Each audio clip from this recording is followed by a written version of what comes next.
Bonjour à tous!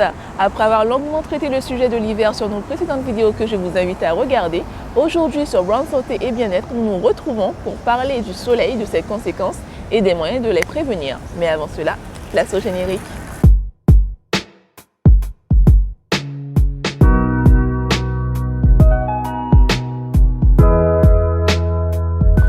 Entre le mois de mai et le mois d'août en France métropolitaine, c'est le moment de l'année où le soleil est le plus intense en rayonnement.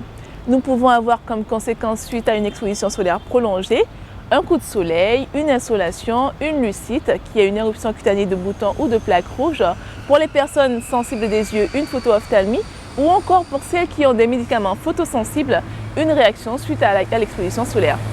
Toutes ces conséquences peuvent être évitées en mettant en place les moyens de prévention que je vais vous partager.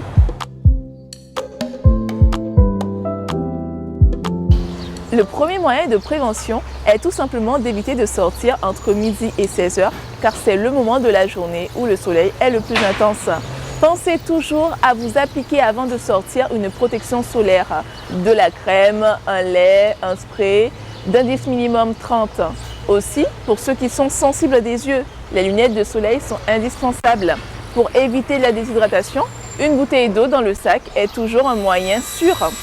Aussi, pour ceux qui sont adeptes de la plage, le parasol, renouveler la crème solaire toutes les 2 heures et même après la baignade doit être toujours systématique. Et puis bien sûr, pour éviter les bouffées de chaleur, un brumisateur permettra de toujours tempérer la température corporelle.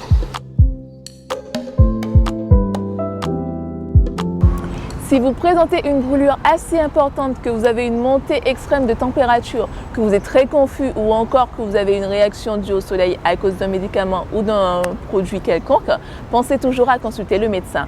D'ici là, profitez quand même du soleil, likez, partagez et abonnez-vous à notre chaîne Brown TV. À bientôt!